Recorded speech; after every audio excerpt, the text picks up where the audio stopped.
everybody, welcome back to another video. Gonna give you guys a breakdown here for the New York session because markets are a little bit choppy right now, so some of you guys may be confused as to what's going on in the markets. What could we possibly see?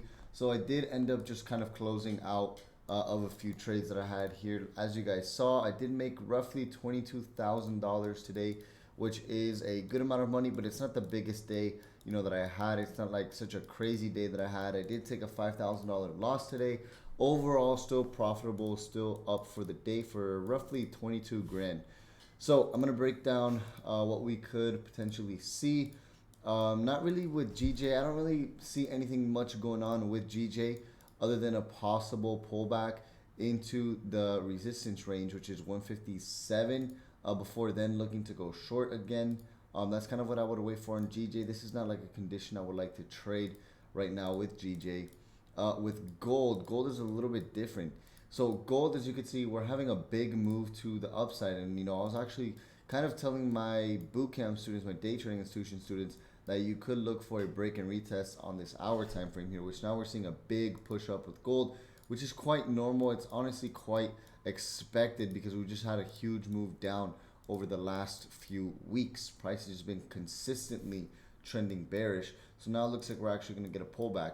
Now that price is trading above 1644, remember this is a major area of support. 1644, all we simply have to do is look left and look at the clues that structure is leaving for us here on this daily time frame.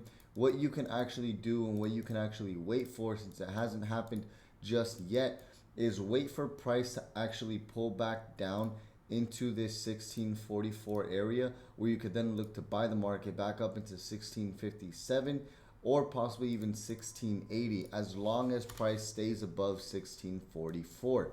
Now, what could happen is price start going bearish, and if we see price start to break under the 1644 range, then what you could do on a lower time frame is look for that retest of 1644 and then possibly even short it back down into 1616, which is a major possibility that could definitely happen just with the way gold is right now. Again, those are the two things. So as long as price maintains above 1644, look for the break and retest to buy. If price starts trading under 1644, don't panic sell, don't get FOMO, wait for the retest of 1644, then look to sell it back down to like the 1620 range. Now, what's going on with US30? What's going on with the NASDAQ, the S&P 500? So if we take a look at the major S&P 500, which is basically US30 is basically inside of the S&P 500, if that's how you want to think about it, right? And it will definitely follow the S&P 500. We have this major area of support right here. So there's currently a lot of indecision at this area. Now, we could definitely bounce above this area all the way from, like, if price can reject 360 or 3600, right, then as long as price can maintain above this like 3600 area, the day's low, we can definitely still see a bounce up. Now, what's the probability of that happening? I don't know. We have to wait and see how the lower time frames play out and trade based off the lower time frames. A little bit of a choppy day. I'm going to probably expect some choppiness. But in all honesty, we definitely could see a bounce up from this range as long as price can maintain above this 360 area. Now, once price starts dropping under the 360 area and we start seeing like 358, 355, 356, then most likely we're going to continue to go down. And that's on the S&P 500. And the same thing is typically going to follow for US30. If price starts breaking under this 2900 zone, then we'll probably see price go even lower.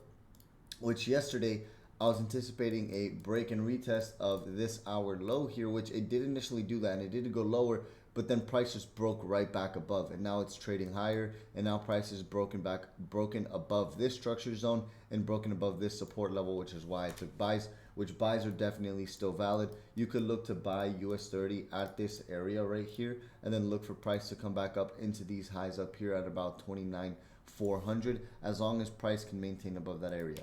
Now, again, you can still see US30 buys as long as US30 maintains above this 2900 area. Once price breaks under the 2900 area, then I will look for it to simply come into this 28,800 area or this 28,280 area. So just wanted to give you guys a quick breakdown because I know today is a little bit confusing. Hopefully this breakdown did give you a little bit of clarity. Again, you could look to buy US30 in this range and buy it up into this 29,400 range. But once price starts to break under 2,900, I wouldn't keep looking to buy. I'm most likely not going to trade for the rest of the day because I already did 3 trades today. Like I said, I took a buy pre-market, which was around, I believe it was around this range here. I took a buy around this range here, got out somewhere up here, took a buy somewhere in this range again, took a loss, and then I took a buy again in this range over here, and then ended up getting out over here for a nice profit. So let's kind of see what happens. Again, very choppy day in the market, paying attention to this 1 minute time frame. There's a lot of consolidation in this range, but like I said, we could look for that bounce off of this 29,144 area back up into the 29,400 range.